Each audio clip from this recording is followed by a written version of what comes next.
রাতের হোটেলের মালিক হারুনের মাত্র কয়েক সেকেন্ড সব হারিয়েছে। আমরা হাসির জন্য বলছি না, আমাদের এখানে হাজারো মানুষ যারা অনেকের এরকম রেকর্ড আছে যেন ফাঁস না হয়। এই সমস্ত দুর্বৃত্তদের থেকে শিক্ষা নেওয়া দরকার। আমাদের জীবনেও বহু রেকর্ড আছে, ওর 6 মিনিট 8 সেকেন্ড ফাঁস হয়ে যদি সব হারায়, কিয়ামতের ময়দানে এই যে 2 জন বসে আছে এরা কিন্তু সব ফাঁস করবে। না জানি আমাদের আবার সব হারিয়ে যায় কিনা। 3 নম্বরের সাক্ষীর কথা আমি পেয়েছি। এই যে জমিনে বসে আছে, এই জমিনটা কিয়ামতে সাক্ষী দেবে, মহেশপুরের এই জমিন।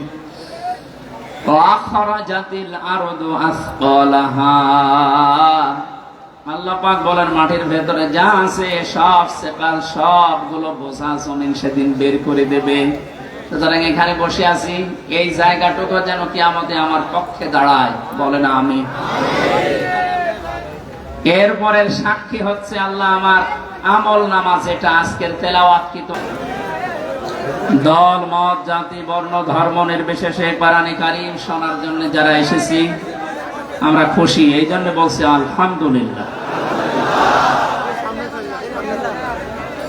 যারা চাষবাস করে দেখবেন এই মানুষগুলোর ফসল যদি বেশি হয়, ঘরের কোনা গোলা আরো যে সমস্ত জায়গায় ফসল রাখা যায়, ধান গম ভুট্টা রাখা যায়, এগুলো রাখার পরও জায়গা হচ্ছে না, বিভিন্ন জায়গায় ছড়িয়ে রাখে, দিয়ে রাখে।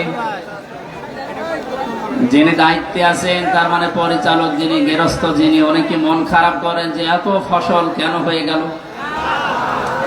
ওনার আনন্দ লাগে যে ফসল আরো বেশি হোক, আমার ঘরে জায়গা না থাক, ডলে জায়গা না থাক, এরপরে জায়গা না হলেও দরকার হয় মানুষের বাড়িতে দিয়ে আসবো, এরপরও ফসল বেশি হোক। তাফসীরুল কোরআন মাহফিল মহেশপুরবাসী যা সাজিয়েছে, ওরা মনে করেছিল মানুষগুলো এত আসবে না, তারপরও যাই এসেছি। বাড়িওয়ালা যারা যারা দায়িত্বে আছে কমিটির, এরা নারাজ না, এরা আরো খুশি যে আরো হোক। যদিও আমরা বিভিন্ন জায়গায় রাখার পর দেখেন গাছের উপরে, বাঁশের উপরে।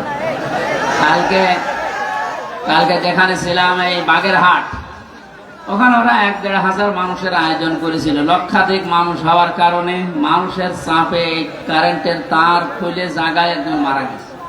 আজকে যেন এরকম আবার কোনো দুর্ঘটনা না ঘটে।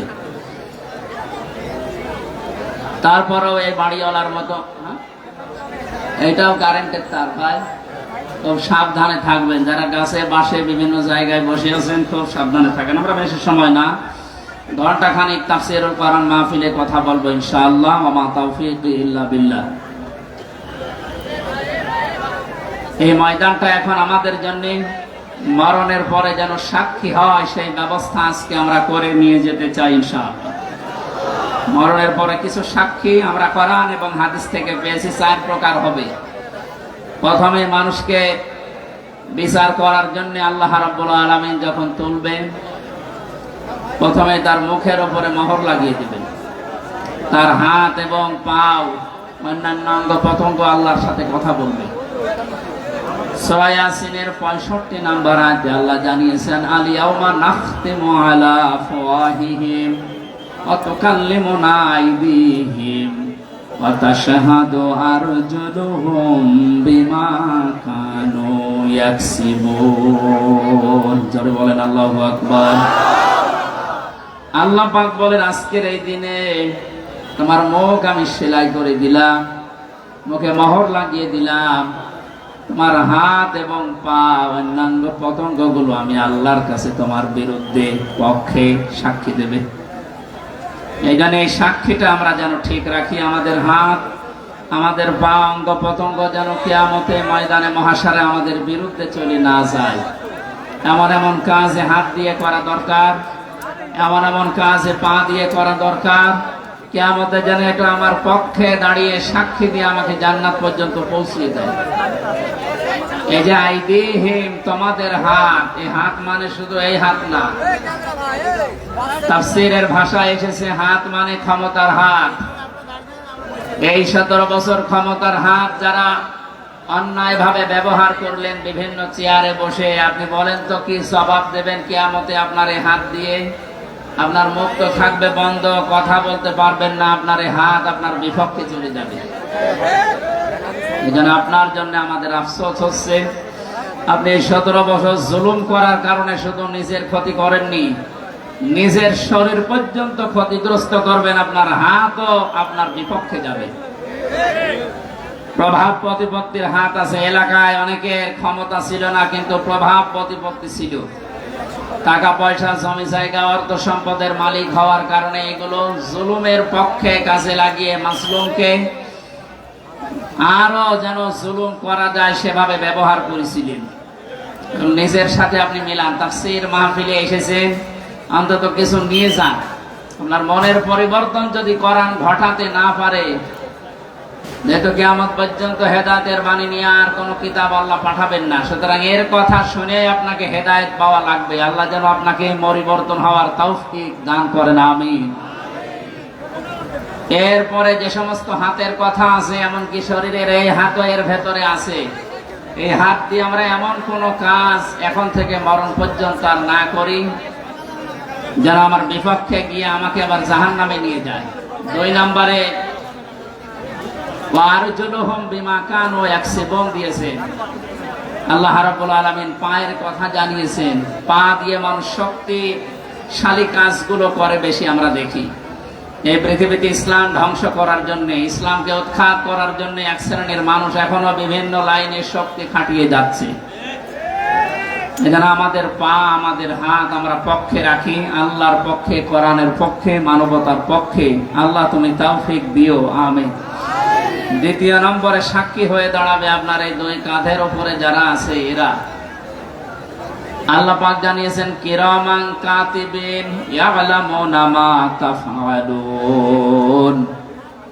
সম্মানিত 2 জন লেখক তোমাদের সাথে আমি আল্লাহ দিয়েছি, এরা সব সময় তোমাদের ভালো মন্দ লিখতে আছে। সুতরাং এই সাক্ষীটা আরো কঠিন। এই যে 2টা সাক্ষী 24 ঘন্টা আমাদের কাঁধের উপরে বসে লিখতেছে। আমার তো আফসোস হচ্ছে, এই 15 বছরে অনেকের অনেক কিছু লেখা হয়েছে, কিন্তু প্রকাশ হয়নি, তাই ধরা পড়েনি। টাকলা মোরাদের নাম শুনেছি আমরা। এই লোকের মাত্র 6 মিনিট 8 সেকেন্ডের একটা অডিও কল রেকর্ড ফাঁস হওয়ার কারণে তার সব চলে গেছে। এরকম বহু কল রেকর্ড ফাঁস হওয়ার অপেক্ষায় এখন সামনে আছে। ভাতের হোটেলের মালিক হারুনের মাত্র কয়েক সেকেন্ড, সব হারিয়েছে। আমরা হাসির জন্য বলছি না, আমাদের এখানে হাজারো মানুষ যারা, অনেকের এরকম রেকর্ড আছে, যেন ফাঁস না হয়। এই সমস্ত দুর্বৃত্তদের থেকে শিক্ষা নেওয়া দরকার। আমাদের জীবনেও বহু রেকর্ড আছে। ওর 6 মিনিট 8 সেকেন্ড ফাঁস হয়ে যদি সব হারায়, কিয়ামতের ময়দানে এই যে 2 জন বসে আছে, এরা কিন্তু সব ফাঁস করবে। না জানি আমাদের আবার সব হারিয়ে যায় কিনা। 3 নম্বরে সাক্ষীর কথা আমি পেয়েছি। এই যে জমিনে বসে আছে, এই জমিনটা কিয়ামতে সাক্ষী দেবে, মহেশপুরের এই জমিন। আখরাজাতিল আরদু আসকালাহা। আল্লাহ পাক বলেন মাটির ভেতরে যা আছে সব সেকাল, সবগুলো বোঝা জমিন সেদিন বের করে দেবে। সুতরাং এখানে বসে আছি, এই জায়গাটুকু যেন কিয়ামতে আমার পক্ষে দাঁড়ায়, বলে না আমি। এরপরের সাক্ষী হচ্ছে আল্লাহ আমার আমল নামা, যেটা আজকের তেলাওয়াতকৃত আয়াত দিয়ে আমরা যেটা আরম্ভ করবো ইনশাআল্লাহ। সূরা বনী ইসরাইলের 14-15 নম্বর আয়াত আল্লাহ জানিয়েছে, ইকরা কিতাবাকা কাফা বিনাফসিকা আল-ইয়াওমা আলাইকা হাসিবা। না, একটু কথা বন্ধ করেন, আপনার গোনা হয়ে যাচ্ছে। মনে করছেন আমার কষ্ট হচ্ছে, আমার গোনা হবে না, আপনার গোনা হচ্ছে। ভাই, কোরআনের আলোচনা আরম্ভ হলে আল্লাহর ঘোষণা হচ্ছে চুপ থাকা লাগবে, শোনা লাগবে। পরিবেশ এখন এরা কি করবে? আর জায়গা নেই। এই জন্য যেখানে দাঁড়িয়ে আছেন, বসে আছেন, শুয়ে আছেন, থাকেন, কথা শুনেন। আবার বলছে চুপ করেন, কথা বলা যাবে না। ভাই, মোবাইলে রেকর্ড হচ্ছে, ওটা কালকে আপনি ইন্টারনেট থেকে নামিয়ে নেবেন, দেখতে পারবেন। আর পরে যারা দেখতে পাননি, আমি এখানে বসে থাকবো, দেখে তারপর বাড়ি যাবেন। কি বলবো আর বলেন? এই কথা কানে আসলে আমি হারিয়ে ফেলবো। কথা বন্ধ করেন। এমনিতে 3 বছর জেলে থাকার কারণে অনেক কিছু হারিয়ে গেছে। অনেক কিছু আমি হারিয়ে ফেলেছি, কারণ আগে যা মুখস্থ করতাম 10 মিনিটে, এখন 10 দিনেও হচ্ছে না, কারণ ওরা এমন এমন খাবার খাওয়ায়, ওগুলো খেলে মানুষের ভেতরে কলকব্জ সব নষ্ট হয়ে যায়। আমি অনেক কিছু হারিয়েছি, আর হারাতে চাই না। আপনারা একটু আমাকে সুযোগ করে দিন কোরআনের কথাগুলো বলার। কথা বলবেন না, যাই করেন কথা বলবেন, ইশারায় করবেন।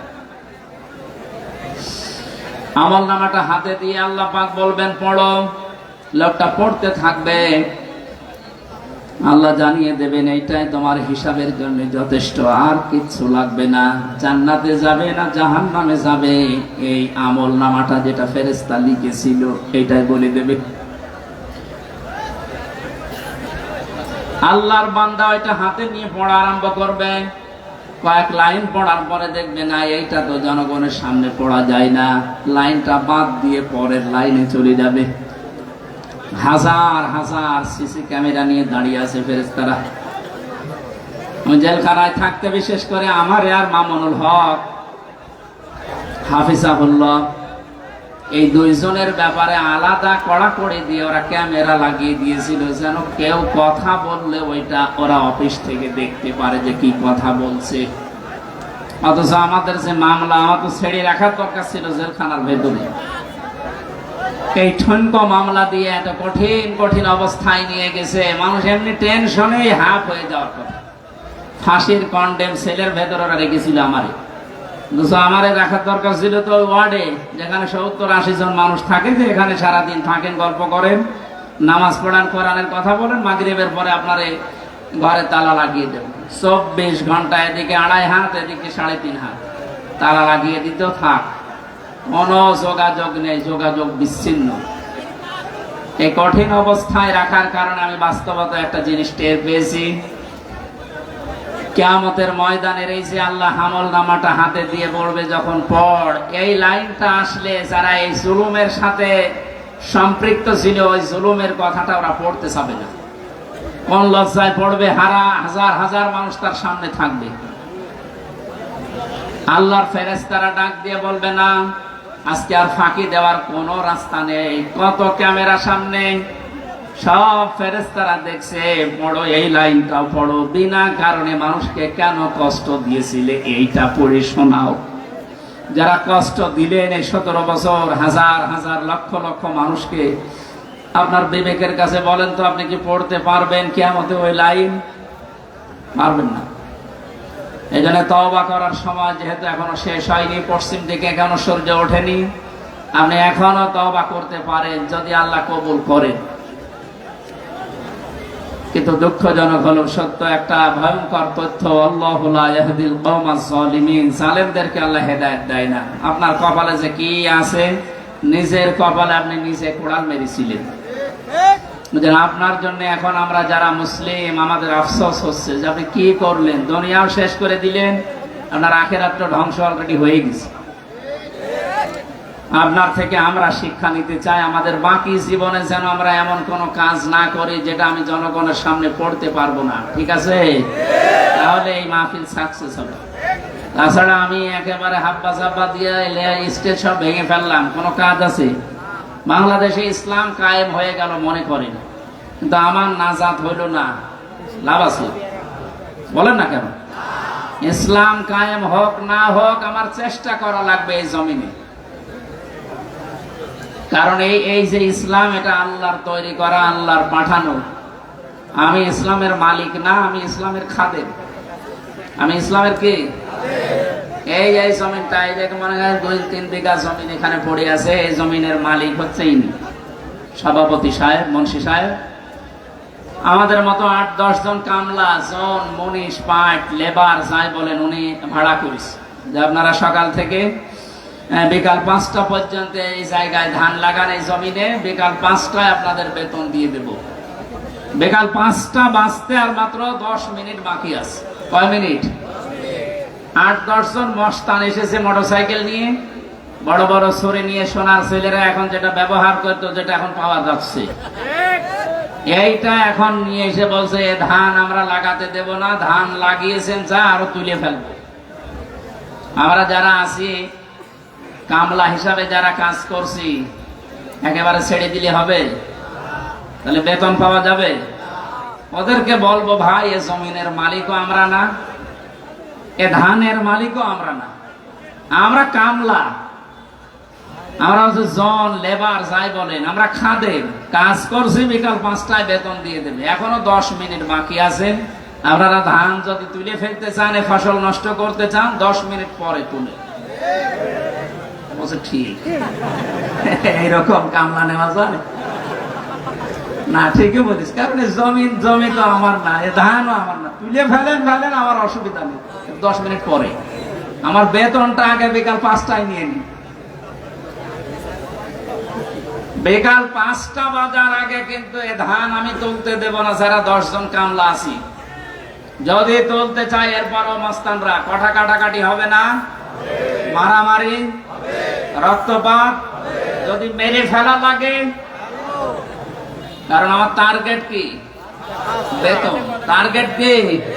ওইটা না হলে আমি পরবর্তী যারা আছে আমার ছেলে মেয়ে স্ত্রী এদেরকে খাওয়াবো কি? সুতরাং আমার বেতন হয়ে যাক, এরপরে খাবো। এরপরও যদি তুলে ফেলে মস্তানেরা, আমাদের সাথে মারামারি করে যাই হলো। এখন ওই যে জমির মালিক একজন আছে না, কথা বলে না, আমরা খাদেম যারা আছে, এই খাদেমেরা এদিকে তাকান, আমরা খাদেম না? কার খাদেম? কোরআনের খাদেম। কিসের খাদেম? এই খাদেমদেরকে বলছি শুধু এটা এই 10,000 20,000 মানুষ আমার সামনে তা না, এটা রেকর্ড হচ্ছে, সারা বাংলাদেশ সহ বিশ্বের লক্ষ কোটি মুসলমানেরা শুনছে। 175 কোটি মুসলমানকে খাদেম যারা, কোরআনের আল্লাহর দাস যারা, আমরা আল্লাহর গোলাম যারা, তাদেরকে বলছি জমিনে ইসলাম কায়েম করতেই হবে। এটা ফরজ না, চেষ্টা করে যাওয়া ফরজ। হলে ভালো, না হলেও আমার অসুবিধা নেই। আমার বেতন আছে বিকাল 5টায়,